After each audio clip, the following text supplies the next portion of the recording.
नमस्ते मित्रों।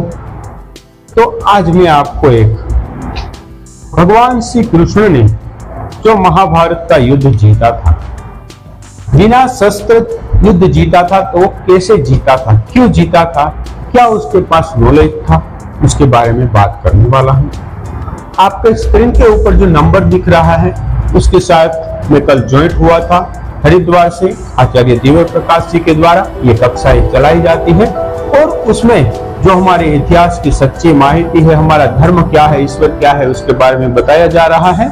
तो मैंने ये कक्षा अटेंड की थी, उसके हिसाब से आपको यहाँ पर वो पूरी कक्षा का विवरण बताने वाला हूँ और उसकी कक्षा की चर्चा करने वाला हूँ। तो मित्रों, यहाँ पर एक सबसे पहले कहानी की गई, समुद्र तट की एक घटना है।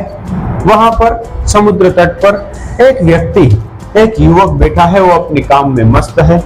पास में से एक बालक निकलता है और समुद्र की ओर जाता है। समुद्र के किनारे पर खड़ा रहता है, मौजों की जो मस्ती है उससे वो प्रभावित होता है और समुद्र की ओर चलता ही जाता है। लेकिन समुद्र के किनारे पर बैठा हुआ वो व्यक्ति अपने काम में मशगूल है। वो देखता है लेकिन उसको चेतावनी नहीं देता है। तो मित्र, आखिर में ऐसा हो रहा है कि वो बालक समुद्र की ओर जाता रहता है और मौजों की चपेट में आकर वहां पर मृत्यु हो जाती है और समुद्र में चला जाता है। किनारे पर खड़ा हुआ जो व्यक्ति था वो अपने काम में मशगूल था। वो देखता है फिर भी कुछ करता नहीं। मित्रों, ये कहानी का तात्पर्य ये कहने का है कि यहाँ पर इस घटना को न्यायालय में अगर आप ले जाए तो उस जो व्यक्ति है किनारे पर बैठा था उसको किसी भी प्रकार से दंड नहीं मिलने वाला, क्योंकि हमारे न्याय व्यवस्था में ऐसा कोई प्रकार का विधान नहीं है। क्योंकि उसने उस बालक को धक्का नहीं दिया, नहीं तो उसको प्रेरित किया समुद्र की ओर जाने के लिए। अगर ऐसा होता तो उसको हम दंडित कर सकते हैं। लेकिन न्याय की परिभाषा में अगर आप देखें तो वो किनारे बैठा हुआ व्यक्ति अपराधी तो है ही, 100% अपराधी है, क्योंकि ये धार्मिक हमारा तो यूनिवर्सल सिद्धांत है। तो कोई भी क्रिया होती है तो उसकी प्रतिक्रिया भी होती ही है। ये सार्वत्रिक सिद्धांत है जो हमने देखा है। तो यहाँ पर तात्पर्य यह है कि जो किनारे पर बैठा हुआ है वो हम खुद है। आज के समय की हमारी जो ये जनता है, हम है और हमारे माता पिता हैं। और जो बालक जा रहा है समुद्र की ओर, ये हमारी संस्कृति है और उसका पतन हम देख रहे हैं हमारी आंखों के सामने। लेकिन हम किनारे पर बैठे बैठे उसको देख रहे हैं। हम अपने काम में मशगूल है, अपने निजी स्वार्थ में मशगूल है, क्योंकि हमें हमारा निजी स्वार्थ से मतलब है हमारी संस्कृति बाहर में जाए। क्योंकि हम ऐसा सोचते हैं कि बहुत सारा धन इकट्ठा करने के यहाँ नहीं तो हम विदेश चले जाएंगे। तो ये आपकी मूर्खता है। हमारे पूर्वजों ने भी भविष्य में ऐसा ही किया था। क्या किया था?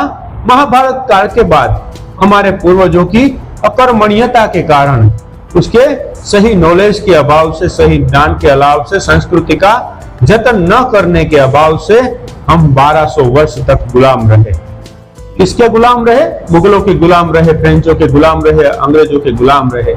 इन सब के तलवे चाटते रहे और वर्षों बाद हमें 70 साल या 75 साल पहले हमें आजादी मिली, वो भी करोड़ों लोगों की कुर्बानी के बाद। मित्रों, आपको पता नहीं होगा, मुगल काल अफगानियों के शासन में हमारे पर आक्रमण होता था। हमारे यहाँ से हजारों टन सोना ले जाया करता था और साथ में हमारी युवा माँ बहन बेटियों को भी ले जाता था और अफगान के बाजारों में 2-2 दिनारों में बेचा जाता था, नग्न करके बेचा जाता था। मित्रों, क्या हम ये हमारी पीढ़ी के साथ देखना चाहेंगे? वो हमारे पूर्वजों की अकर्मण्यता थी कि हमको 1200 साल ये सब सहना पड़ा और रहना पड़ा। मित्रों, आपको बता दो, उस समय में आपको कुछ इलाकों में ऐसा था कि मंदिर में जाना है तो आपको टैक्स देना पड़ेगा। और टैक्स क्या देना पड़ेगा वो आपको पता है? टैक्स के रूप में सुवर्ण मुद्रा देना पड़ता था। अगर आपको मंदिर में जाना है तो सुवर्ण मुद्रा, एक हाथ में सुवर्ण मुद्रा और दूसरा हाथ रखो, उसमें काजी थूकेगा और वो थूक वाला हाथ लेकर आपको आपकी भगवान की पूजा करनी पड़ती थी। तो मित्रों, ये कोई अच्छी बात नहीं है। अगर ये आप आपकी पीढ़ी के साथ नहीं करना चाहते हैं तो अभी से संभलना होगा। तो राम कृष्ण चाणक्य के सिद्धांतों को जानो, वो युद्ध कैसे जीत रहे थे, कैसे सब जगह पर उन्होंने विजय प्राप्त की थी और फिर से हिंदू राष्ट्र का उन्होंने स्थापना की थी। तो मित्रों, इसके लिए आपको विशुद्ध रामायण, विशुद्ध गीता, विशुद्ध महाभारत अपने घरों में रखना पड़ेगा और अपने घरों में पढ़ना पड़ेगा। आजकल अपने घरों में महाभारत रखने के लिए भी कुछ लोग मना कर रहे हैं। क्यों मना कर रहे हैं? ये हमें भ्रांति में रखना चाहते हैं कि इन लोगों को सही ज्ञान मिल गया तो ये हमारी जो चक्कियां चल रही है वो नहीं चलेगी। इसीलिए ये भ्रांतियां फैलाई गई है कि अगर महाभारत घर में रखोगे तो घर में महाभारत होगा। मित्रों, आजकल हम अपने प्रधानमंत्री मोदी को भी बेवकूफ कहते हैं। वर्षों साल पहले स्वामी दयानंद को भी हमने नहीं स्वीकारा था, उसको हमारे धर्म का विरोधी माना था और अंजाम क्या हुआ? गुजरात के बाहर ही उन्होंने धर्म का डंका बजाया और वहां तक डंका बजाया कि काशी में अगर दयानंद आ रहा है ऐसी सूचना मिलती थी तो पंडितों को घबराहट होने लगती थी। तो मित्रों, ऐसा उच्च ज्ञान वाले लोगों को हमने फेंकू कहा है, धर्म विरोधी कहा है। ये हमारा गलत इंफॉर्मेशन, ये हमारी गलत नॉलेज है, ये हमारा सही ज्ञान नहीं है। और मित्रों, आज हम लोग क्या कर रहे हैं? जिस किसी को भी भगवान बनना है वो सबसे पहले गुजरात में आएगा। गुजरात में क्या करेगा? गुजरात में आके भगवान का थप्पा लगा के वो बाहर जाएगा और वहां पे भगवान होके जाएगा। हमने मनुष्यों को भगवान बनाया दिया। आजकल हम राम रहीम देख रहे हैं और रामपाल भी देख रहे हैं जो आज जेल में सड़ रहा है, वो अपनी लीला कर रहा है ऐसा बता रहा है। उसका प्रमोशन आज सबसे बड़ा गुजरात में हो रहा है। गीता ज्ञान बांट रहा है, कोई विरोध नहीं कर रहा है। हम लोग फ्री में जहर भी खाने के लिए तैयार है, तो हमको सोचना पड़ेगा कि हम क्या कर रहे हैं, हम अपनी बेटी को क्या देंगे। हमको जो गलत नॉलेज, गलत ज्ञान मिल रहा है उसको हम फ्री में लेने के लिए तैयार है, लेकिन खर्च करने के लिए तैयार नहीं है। तो मित्रों, आपको अगर ये सही जानकारी चाहिए कि भगवान श्री कृष्ण, भगवान श्री राम और भगवान जो हमारे हो गए हैं, चाणक्य हो गए, ऐसे महापुरुषों ने किन आधारों पर अपने युद्ध जीते थे, बिना शस्त्र युद्ध जीते थे, तो क्यों जीते थे? क्योंकि उन लोगों को अपने जो शत्रु थी उनकी संपूर्ण इंफॉर्मेशन थी, उसके बारे में संपूर्ण नॉलेज था। आज अमेरिका वही कर रहा है। पूरे विश्व की जिसकी उसकी सेना है उससे ज्यादा उसके जासूस है। वो पूरे विश्व में डंका डाल के बैठे हैं कि कहां पर क्या हो रहा है, कहां पर कौन सी संस्कृति है, सब इंफॉर्मेशन अमेरिका के पास है। इसीलिए आज वो सभी विश्व का बाप बन के बैठा है। तो मित्रों, हमारे पास इंफॉर्मेशन सही होनी चाहिए, सटीक होनी चाहिए, ज्ञानवान होनी चाहिए। मित्रों, मैं गया था, मध्य प्रदेश गया था कुछ साल पहले, 2-3 साल पहले। वहां मैंने सांदीपनी ऋषि में भगवान श्री कृष्ण के बारे में जानने का प्रयास किया। एक और तो सब जो हमारी लोक वायका है उस तरफ चल रहा था, भगवान की चाकड़ियां थी, उसके ऊपर सब भेड़ बकरियों की तरह पेड़ छूने के लिए वहां पर लाइन में लगे थे। तो मैंने बाहर निकलकर देखा तो पूरा कंपाउंड है, उसमें भगवान श्री कृष्ण की 16 कलाओं के बारे में लिखा हुआ था कि भगवान श्री कृष्ण कौन सी 16 कलाओं में पारंगत थे, वो यहाँ पर लिखा हुआ था। तो मैंने जानने का प्रयास किया। बहुत अच्छी नॉलेज है, आप भी जाके वहां पर देख लेना। तो मित्रों, आखिर में यही कहना है कि आपको आपके शत्रु कौन है, आपके धर्म के, आपके संस्कृति के शत्रु कौन है, उसके बारे में संपूर्ण नॉलेज होना चाहिए, उसके बारे में सही ज्ञान होना चाहिए। क्योंकि आज आपको जो मिल रहा है वो आपकी ही संस्कृति के विरोध आपको खड़ा करने का ज्ञान मिल रहा है। तो मित्रों, आपको ये बता दूं कि आज के समय में आपका सबसे बड़ा शत्रु कौन है? तो एक शब्द आ रहा है कि काफिर, हिंदुओं को काफिर कहते हैं। तो इन काफिर शब्द का कुरान में क्या अर्थ है? इन काफिर शब्द का कुरान में अर्थ है कुरान पर ईमान न लाने वाला, यानी कि मोहम्मद पर ईमान न लाने वाला काफिर। और उनके लिए क्या आदेश दिया है कि इनके साथ अगर आप मित्रता करो, कैसे भी छल कपट करो, या तो इसकी गर्दन काटो, या तो उसका सामर्थ्य न हो तो आप उसको कैसे भी धोखेबाजी से उसको मार दो। ये कुरान में काफिरों के लिए आदेश है।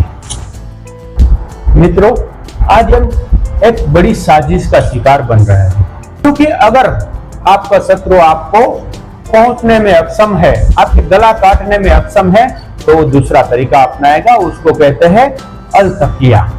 अल तकिया का मतलब है धार्मिक धोखा। आपके साथ व्यवहार अच्छे करने, आपका बिजनेस पार्टनर बनना, आपके घर में आना, आपकी बहन बेटियों को बहनें बनाना, और उसके बाद आपका उसका सामर्थ्य अच्छा हो जाए तो आपके पीछे से छुरा भोगना। यही हुआ है काश्मीरी पंडितों के साथ। मित्रों, एक समय था काश्मीरी पंडित और कुछ सांप्रदायिक लोग साथ में बैठकर खाना खाते थे, अपनी कलाई पर राखियां बंधवाते थे। तब सबको अच्छा लगता था, लेकिन काश्मीरी पंडितों को यह पता नहीं था कि हम ये अल तकिया का शिकार बन रहे हैं। वो अपनी मौज मस्ती में थे, लेकिन उनको यह पता नहीं था। 91 में उनको पता चल गया कि अब उसका सामर्थ्य हो गया। एक ही रात में सबके घरों के बाहर बैनर लग गया कि एक रात है, या तो चले जाओ, अपनी बहन बेटियों को छोड़कर चले जाओ, वहां तक का फरमान किया था।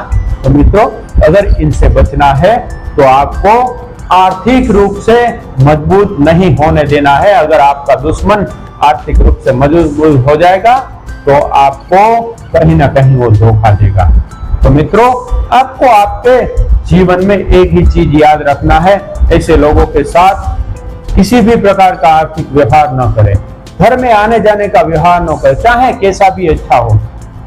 मित्रों, एक बात और आपको कह दूं कि आप अभी भाईचारे की जो मिसाल निभा रहे हैं, उसके बारे में भी कह दूं कि जो लोग अपनी बहन बेटियों को खुदा की दी हुई खेती मानते हैं, वो क्या आपकी बहन बेटियों को क्या मानेंगे? क्या आप सोच रहे हैं? मित्रों, वो आपका भाई बन के आपके घर में घुसेगा और पीछे से छुरा भोंकेगा। मित्रों, अभी समय है जो आप कश्मीर और केरला में देख गया है, हमारी बहन बेटियों के साथ क्या हुआ है और क्या हो रहा है। क्योंकि जिन लोगों को अपनी संस्कृति का पूरा ज्ञान नहीं होता और महापुरुषों का पूरा ज्ञान नहीं होता, वो हमेशा मरता रहता है, कटता रहता है और गुलामी करता रहता है। आपको बताने का प्रयास ये है कि आप अपने दुश्मनों की पूरी इंफॉर्मेशन, सही इंफॉर्मेशन, सच्ची इंफॉर्मेशन, उसकी गतिविधियों को जानते रहिए, और उनके जो सोर्स है, मजबूत होने का जो सोर्स है, यानी कि हम आर्थिक रूप से उसको गिरा सकते हैं, क्योंकि आज के कानून के हिसाब से हम तलवार लेके तो नहीं निकल सकते, लेकिन हम आर्थिक रूप से किसी भी प्रकार से हमारा लाभ लेकर वो मजबूत हो जाए, ऐसी किसी भी घटना न होने दे, ऐसा पूर्णतः ध्यान रखें। ये आपके उसको अपने किसी भी बिजनेस में पार्टनर ना बनाए, किसी भी व्यवहारिक कार्य में उसको शामिल ना करें। उसके पास से जो आप खरीदी कर रहे हैं, जो भी आप आर्थिक व्यवहार कर रहे हैं, उसमें उसको हो सके उतना अवॉइड करें, क्योंकि आज सबसे बड़ा आपका दुश्मन आपके देश में, आपके घर के पास आपका पड़ोसी बन के बैठा है। तो मित्रों, श्री कृष्ण ने जो किया कि दुश्मनों के प्रति जो अपनी इंफॉर्मेशन है वो मजबूत करो और उसके साथ युद्ध करो, तो आप बिना शस्त्र उठाए हुए भी आप युद्ध जीत सकते हैं। ये ज्ञान का और ये आपके नॉलेज का परिणाम है। तो मित्रों, इस वीडियो को लंबा न करते हुए, अगर आपको इससे भी अच्छा नॉलेज चाहिए तो जो स्क्रीन पर नंबर दिख रहा है उसके साथ व्हाट्सएप पर आप ज्वाइन हो सकते हैं। जो हरिद्वार से कक्षाएं चालू है, गूगल मीट पर कक्षाएं चालू रहती हैं। हर 15 दिन अथवा हफ्ते में एक राउंड होता है, पूरी 4 या 5 दिन की 2-2 घंटे की कक्षा होती है।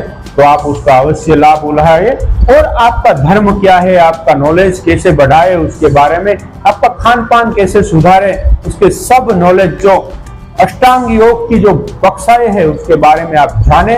उसमें आपको ईश्वर, जीव, प्रकृति, हमारा राष्ट्र, हमारा महापुरुष, सबके बारे में इसमें आपको जानने का मिलेगा। तो आप इस कक्षा को अवश्य ज्वाइन करें, ऐसे मैं आपके पास आशा रखता हूं।